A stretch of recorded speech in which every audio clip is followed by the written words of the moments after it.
अस्सलाम वालेकुम फ्रेंड्स आप मेरे चैनल पर पहली बार आए हैं तो मेरे चैनल को ज्यादा से ज्यादा सब्सक्राइब करें, लाइक शेयर और कमेंट करें। बेल आइकन का बटन दबाना ना भूलें ताकि आने वाली वीडियो की नोटिफिकेशन आप तक पहुंच सके। शुक्रिया। जब नसरुद्दीन ने पकड़ी दावत से चम्मच उड़ाने वाले शख्स की चोरी, और वो भी सोने के चम्मच को खुद उड़ाकर। बात तब की है जब मुल्ला नसरुद्दीन बुखारा में था। उसकी शोहरत बुलंदियों पर थी। बुखारा के अमीर लोग मुल्ला नसरुद्दीन की सोहबत पसंद करते थे। जब किसी रईस के घर कोई दावत होती तो वहां से नसरुद्दीन को बुलवाया अवश्य जाता था। नसरुद्दीन भी ऐसी दावतों में जाना पसंद करता था क्योंकि इससे कई तरह के लोगों से मिलना जुलना हो जाता था। आसपास घटित हो रही घटनाओं की जानकारी भी मिल जाती थी। एक दिन मुल्ला नसरुद्दीन को बुखार के एक बड़े रईस ने अपने घर पर दावत पर बुलाया। रईस के घर पोते ने जन्म लिया था। पोते के जन्म से रईस बहुत खुश हुआ था। रईस ने बड़ी शान से पोते के जन्म का जश्न मनाने का फैसला किया। इसलिए दावतों में हर तरह के पकवान का इंतजाम उसने किया। इस व्यवस्था के साथ ही उसने इस दावत में बुखारा के सभी नामी गिरामी लोगों को बुलवा भेजा तथा मुल्ला नसरुद्दीन जैसे लोगों से खुद मिलकर गुजारिश कर आया था कि उसके घर दावत में जरूर आए। दावत के समय जब मुल्ला नसरुद्दीन रईस के घर पहुंचा, उस समय तक रईस के लगभग सभी अतिथि वहां आ चुके थे। अतिथियों के बीच मुल्ला नसरुद्दीन अपनी पतली लंबी दाढ़ी और नोकदार टोपी के कारण सबके आकर्षण का केंद्र बना हुआ था। लोग चौकड़ियों में खड़े बातें कर रहे थे। रईस के आग्रह पर दावत आरंभ हुई। दावत के दौरान रईस ने अपनी दौलत का हर संभव प्रदर्शन किया। सोने की थाली, चांदी के कटोरे, सोने के चम्मच का दावत के दौरान भरपूर उपयोग हुआ था। मुल्ला नसरुद्दीन के आगे वाली पांत में भोजन करने के लिए एक नीली शेरवानी वाला आदमी बैठा था। मुल्ला ने देखा कि उसने सोने का एक चम्मच, जिसके बैंड पर हीरे जड़े थे, अपने दाएं हाथ से उठाया और इधर उधर देखते हुए उस चम्मच को चुपके से शेरवानी की बाईं जेब के हवाले कर दिया।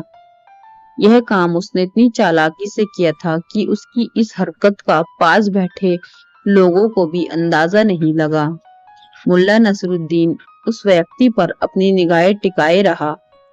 जब पांत में बैठे लोगों का भोजन समाप्त हो गया, तब मुल्ला नसरुद्दीन अपनी जगह से उठा और अपनी दाढ़ी सहलाते हुए बड़े ही नाटकीय ढंग से बोला, अजीज दोस्तों, मैं मुल्ला नसरुद्दीन हूँ। कुछ दिन पहले मैं चीन के एक जादूगर का मेहमान था। मैंने जादूगर से कुछ रोचक और रोमांचक जादू सीखे हैं। खुशी के इस मौके पर मैं चाहता हूँ कि आप लोगों को अपना जादू दिखाऊं। लोगों को भला क्या एतराज हो सकता था। सबने एक स्वर में मुल्ला नसरुद्दीन को जादू दिखाने के लिए कहा। मुल्ला नसरुद्दीन ने अपनी थाली से सोने का चम्मच निकाला और सबको दिखाते हुए कहा, दोस्तों देखो, मैंने ये चम्मच अपनी शेरवानी की बाईं जेब में रखी। अच्छा बताओ चम्मच कहाँ है? सबने कहा, आपकी शेरवानी की बाईं जेब में। मुल्ला नसरुद्दीन ने तपाक से कहा, गलत। फिर उसने दावत देने वाले रईस से कहा, जनाब, आप जरा नीली शेरवानी वाले महाशय की शेरवानी की बाईं जेब में हाथ डालकर देखें। मुझे लगता है कि चम्मच वही है।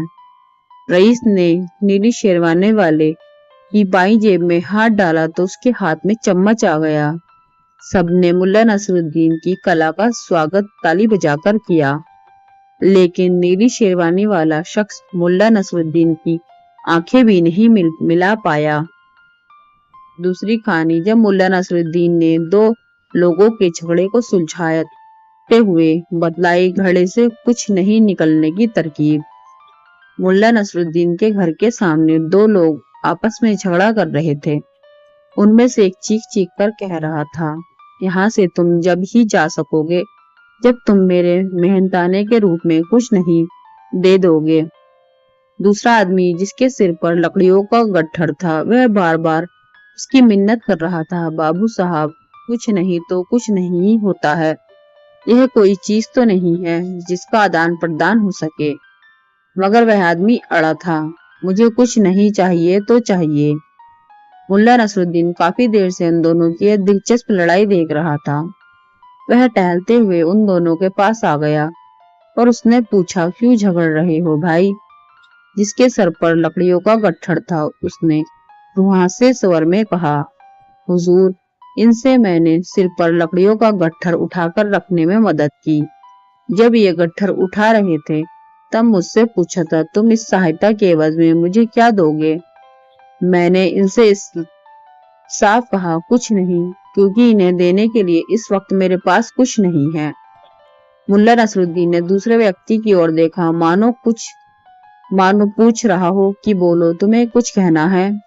दूसरे व्यक्ति ने मुल्ला नसरुद्दीन से कहा, हुजूर, मैंने कुछ नहीं पाने के लोभ में इस व्यक्ति का गट्ठर उठाया और ये व्यक्ति बिना कुछ नहीं दिए ही यहाँ से जाना चाहता है। मैं तो बिना कुछ नहीं चाहिए इसे यहाँ से जाने नहीं दूंगा। मुल्ला नसरुद्दीन की समझ में सारी बात आ गई। उसने कहा, अच्छा, अब दोनों झगड़ा बंद करो, मैं इसके बदले में तुम्हें कुछ नहीं देता हूँ। फिर उसने अपने घर के दरवाजे के पास पड़ा एक खाली घड़ा उस पर कुछ नहीं मांगने वाले व्यक्ति को दिखाया और बोला, जाओ उस घड़े को वहां से उठाकर लाओ। वह व्यक्ति वहां घड़ा उठाकर ले आया। मुल्ला नसरुद्दीन ने उस व्यक्ति से कहा, देखो उस घड़े में क्या है? उस व्यक्ति ने घड़े में झांक कर कहा, घड़े में कुछ नहीं है। ठीक है, मुल्ला नसरुद्दीन ने कहा, अब तुम उस घड़े से कुछ नहीं निकाल लो और घड़ा वहीं रखाओ जहां से उठाए कर लाए हो। वह व्यक्ति असमंज की स्थिति में थोड़ी देर तक वहीं खड़ा रहा और फिर घड़ा उठाकर जहां से उठाया था वहीं रखाया और अपनी राह चला गया।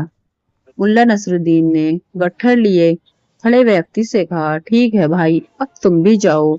और अपनी दाढ़ी सहराता हुआ मुल्ला नसरुद्दीन अपने घर की ओर बढ़ गया। परियों की जल क्रीड़ा। जब मुल्ला नसरुद्दीन ने अपनी टोपी की मदद से एक मुसंडे को सबक सिखाया। नसरुद्दीन को अपने गांव में से गुजरने वाली नदी का किनारा अच्छा लगता था। जब कभी भी उसका मन बेचैन होता वह नदी के किनारे आकर बैठ जाया करता था और वहां की प्राकृतिक दृश्यवालियों में खो जाता। नदी के किनारे ऐसे तो अनेक पेड़ लगे थे, किंतु नसरुद्दीन एक पूर्ण विकसित आम के पेड़ के तने के सहारे बैठ जाता और वहीं से नदी की चंचल लहरों की सुषमा निहारता रहता। नदी के पास ही अफीम का अड्डा था, जहां नशेड़ी आते जाते रहते थे। इनमें से एक मजबूत कटघाटी का दबंग व्यक्ति भी शामिल था। एक दिन वह नशेड़ी अफीम के अड्डे से निकला और पिनक में नदी के किनारे बैठा मुल्ला नसरुद्दीन को देखा। उसे उसकी नोकदार टोपी बहुत अच्छी लगी।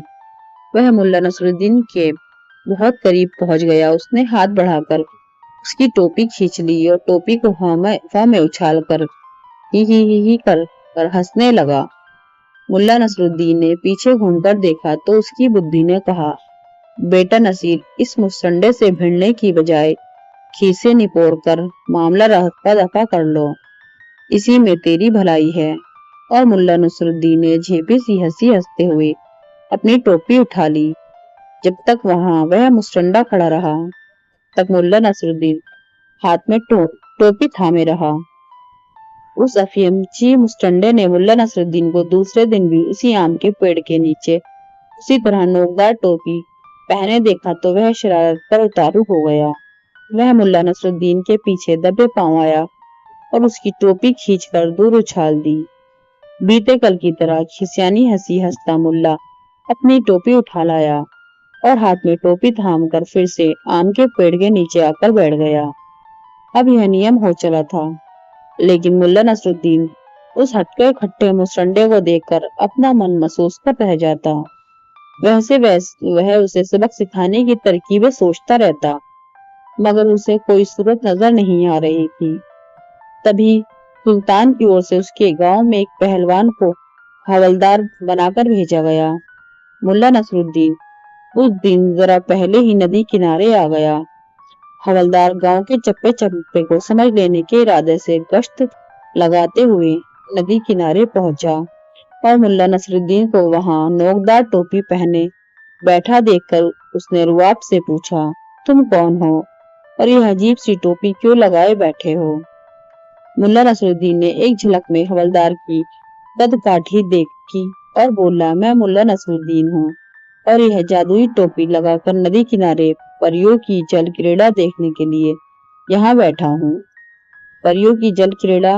हवलदार चौंक कर बोला, हाँ, ये टोपी पहनकर इस आम के पेड़ के तने से लटक कर निविष्ट बैठने से नदी में आने वाली परियां साफ दिखाई देती है। ओह, कितनी सुंदर होती है परियां, मुल्ला नसरुद्दीन ने मुखर स्वर में कहा। हवलदार ने पूछा, तुमने देखी ये परियां? नहीं भाई, नहीं देख पाया।